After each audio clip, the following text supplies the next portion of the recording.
আসসালামু আলাইকুম, কেমন আছেন সবাই? আশা করছি সবাই ভালো আছেন। আজ একটা নতুন ব্লগ নিয়ে আপনাদের মাঝে হাজির হলাম।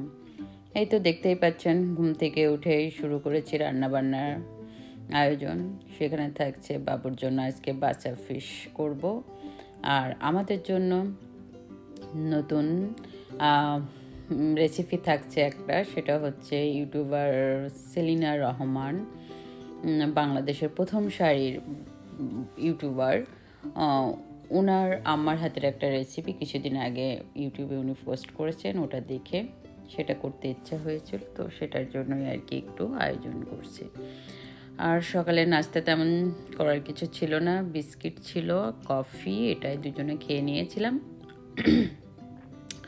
নর্মালি রাত্রে, ওই আগের দিনে রাত্রে মনে হয় আমাদের একটু বাইরে খাওয়া হয়েছিল, যার কারণে আমরা পরের দিন সকালে শুধু বিস্কিট আর কফি খেয়েছিলাম।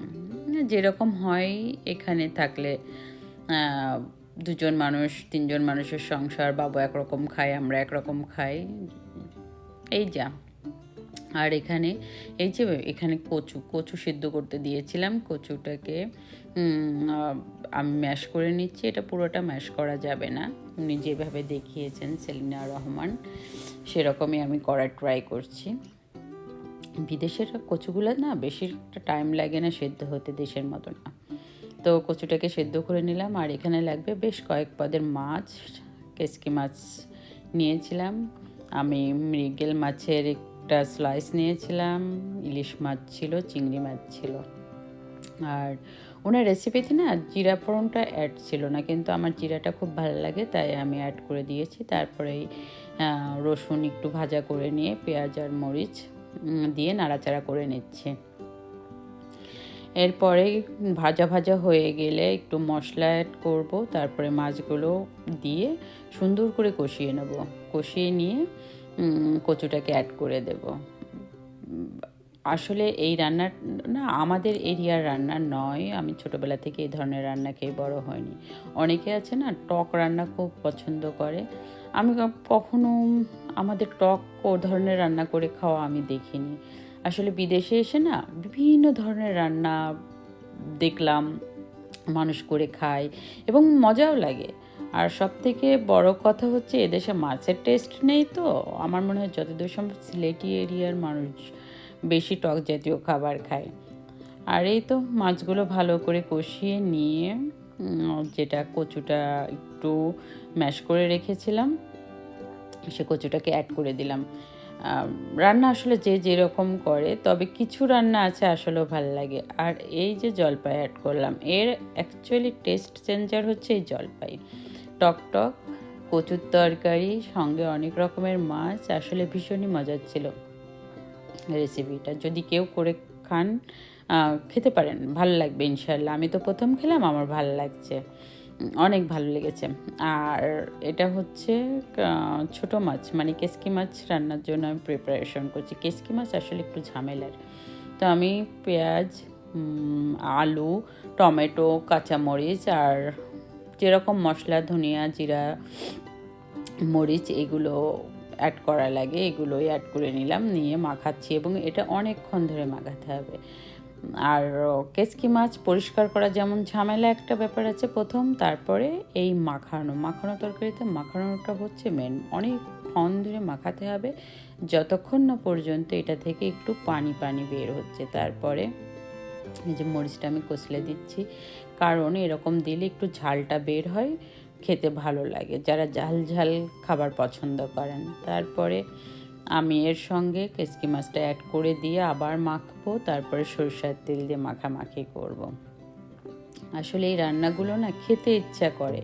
বিদেশের বাড়ি থাকলে দেশের খাবারের জন্যই আমরা ছুটি, আসলে অদ্ভুত। আর দেশে থাকলে অতটা মূল্যায়নই করি না, কোথায় কি পাওয়া যাচ্ছে, মানে এগুলো কে খায়, এক ধরনের আচরণ একটা টাইমে করে এসছে। কিন্তু এখন 6 মাস 9 মাসের পুরানো মাছের পিছনে দৌড়াই, কোথায় পাওয়া যায়। এখানে ফ্রেশ মাছ বলতে যেটাকে বোঝায় 6 মাস 7 মাসের পুরাতন মাছকে ফ্রেশ মাছ বলে। কিছু করার নেই, যেরকম জীবনে আছে উপরওয়ালা রিজিকে লিখে রেখেছে সেরকমই আমাদের খেতে হবে, চলতে হবে। আর আজকে আমার গলাটা একটু ব্যথা, আমার ছেলের ঠান্ডা লেগেছে, জ্বর, আমারও গলা ব্যথা করছে। তো কণ্ঠটা যদি একটু 19 করে মনে হয়, প্লিজ যারাই দেখছেন কিছু মনে করবেন না।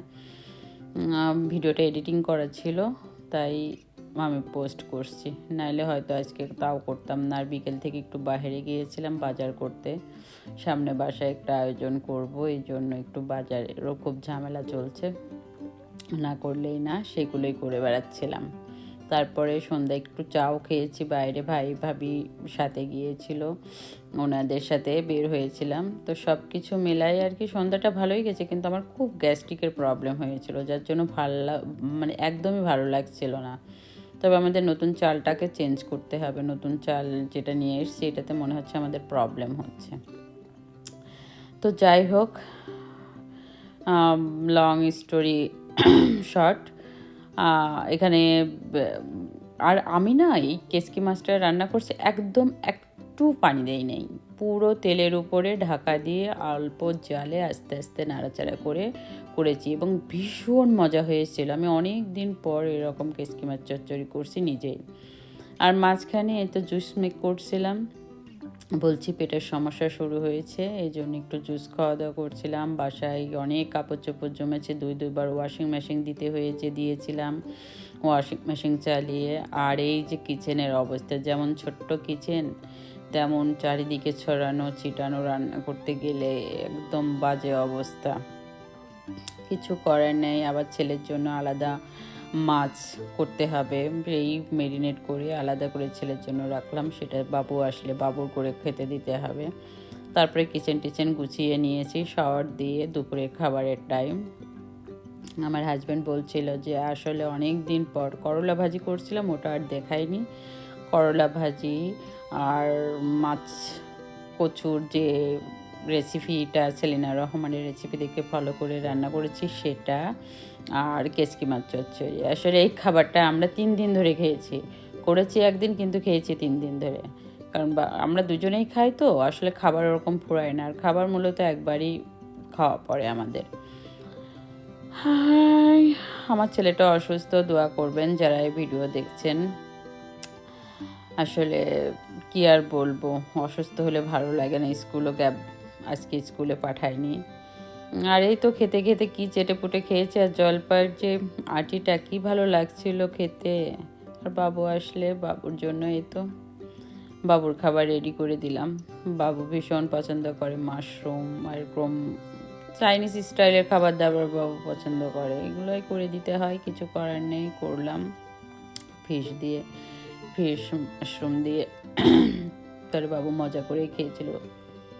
আর এর মধ্যে ব্লগটা শেষ করছি পরন্ত বিকেলের ছবি দিয়ে। আল্লাহ হাফেজ, ভালো থাকবেন, আমার পরিবারের জন্য দোয়া করবেন, পারলে চ্যানেলটা সাবস্ক্রাইব করবেন।